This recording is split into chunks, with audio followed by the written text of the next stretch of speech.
Buenos días, hermanos y hermanas. Hoy día vamos a compartir el devocional que nos corresponde a este 14 de mayo, día jueves.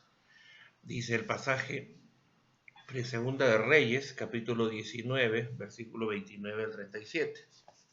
Segunda de Reyes 19, del 29 al 37, dice así. Y esto te daré por señal, oh Ezequías: este año comeréis lo que nacerá de suyo, y el segundo año lo que nacerá de suyo, y el tercer año sembraréis y segaréis y plantaréis viñas, comeréis el fruto de ellas. Y lo que hubiese escapado, lo que hubiese quedado de la casa de Judá, volverá a echar raíces y llevará fruto arriba. Porque saldrá de Jerusalén remanente y del monte de Sión los que se salven. El celo de Jehová de los ejércitos hará esto. Por tanto, así dice Jehová acerca del rey de Asiria: no entrará en esta ciudad, ni echará saeta en ella, ni vendrá delante de ella con escudo, vendrá ni levantará contra ella baluarte. Por el mismo camino que vino, volverá y no entrará en esta ciudad, dice Jehová, porque yo ampararé esta ciudad para salvarle por amor,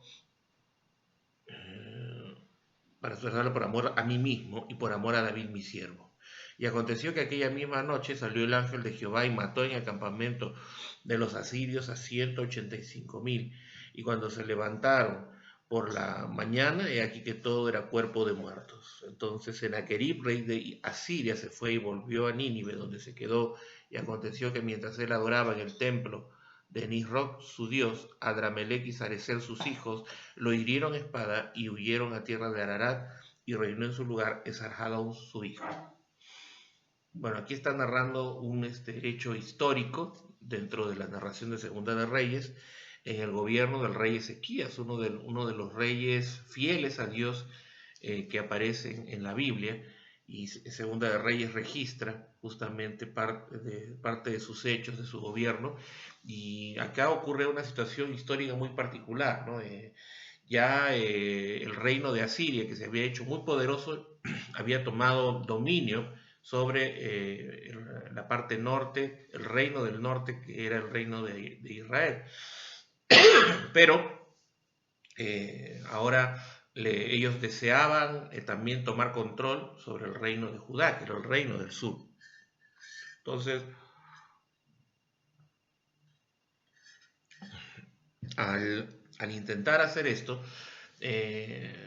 Ezequías y los principales sacerdotes claman al Señor, el pueblo clama al Señor y Dios interviene.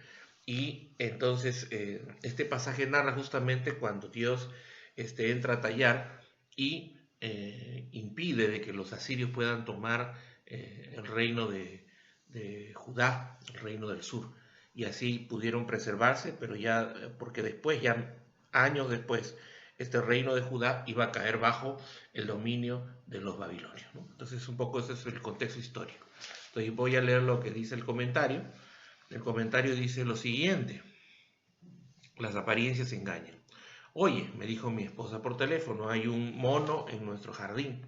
Y giró el aparato para que escuchara. Y sí, sonaba como un mono, lo cual es raro, ya que el mono salvaje más cercano estaba a más de 3.000 kilómetros de distancia. Entonces mi suegro nos pinchó el globo, o sea, nos desanimó, ¿no? Es un mochuelo es como un búho. Explicó, en realidad no era lo que parecía.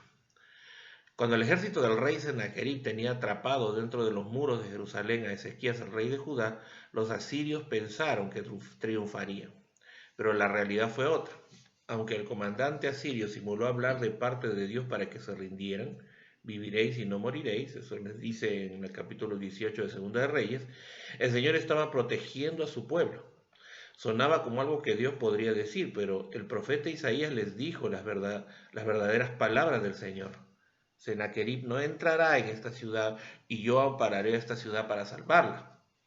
Esa misma noche el ángel del Señor destruyó a los asirios, y así también cayó después el gobierno de Sennacherib, que fue asesinado.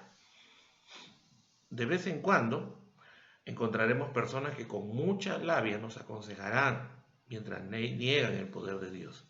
esa no es la voz del Señor. Él habla a través de su palabra y nos guía con su espíritu. Su mano está sobre los que le siguen y nunca nos abandonará. Esto tiene que ver también con lo que dice Primera de Juan capítulo 4:1, cuando dice: no creáis a todo espíritu, sino probad los espíritus si son de Dios.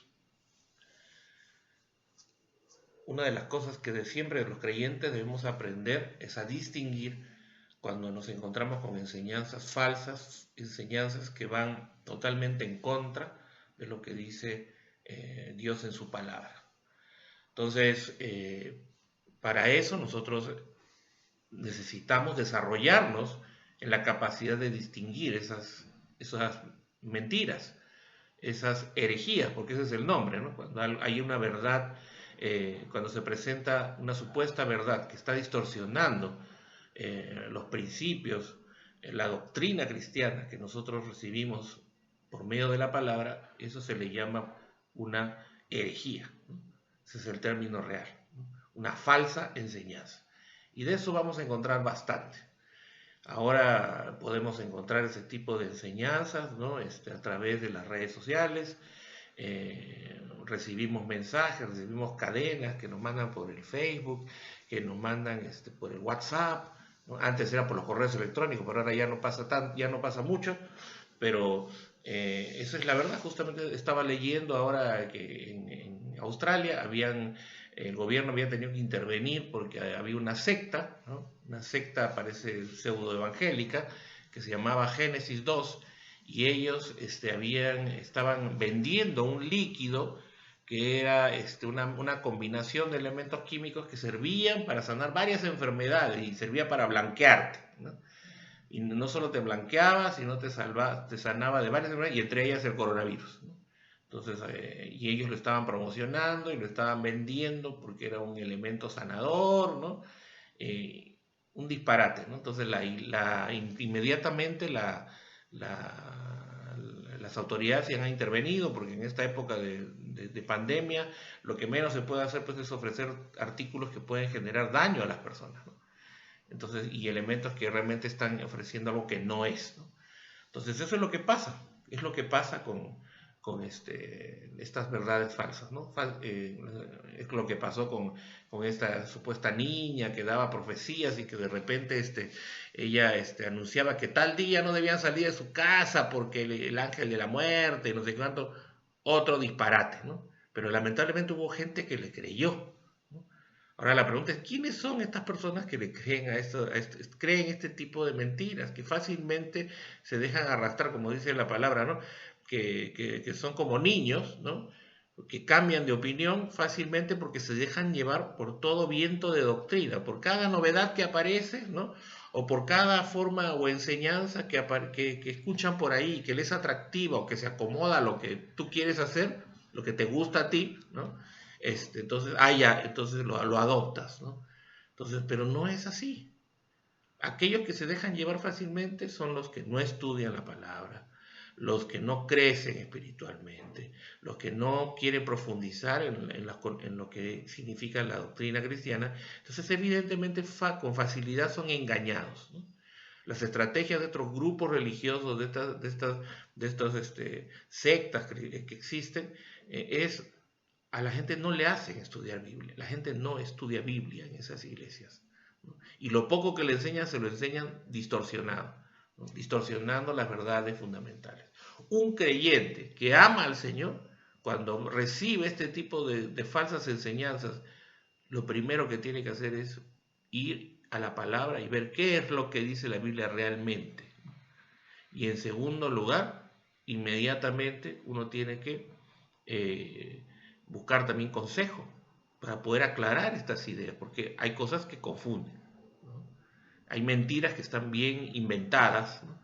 Y con esas nos vamos a encontrar constantemente. Entonces, tengamos mucho cuidado, ¿no? Mucho cuidado. Me acuerdo cuando una vez un joven en la iglesia donde estábamos en la primera etapa que fuimos pastores, él comenzó a decir: pastor, ¿has leído tú el libro Caballo de Troya? No, le digo.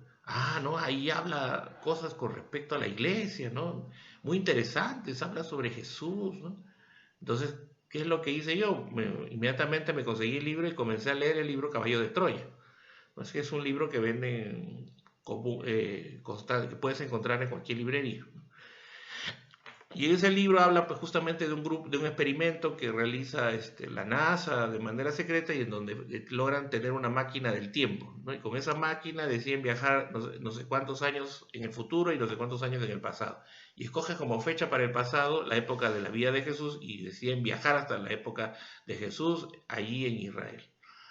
Y entonces estos astronautas que se visten con la ropa de la época y logran infiltrarse en medio de la gente, logran conocer a Jesús y comprueban, entre comillas, ¿no?, de que las enseñanzas que se transmiten, ¿no?, que la iglesia cristiana enseñaba sobre Jesús, no eran tan ciertas como lo que Jesús enseñaba y que la Biblia realmente no decía todo lo que debía decir, porque realmente Jesús enseñaba otras cosas o sus enseñanzas eran diferentes.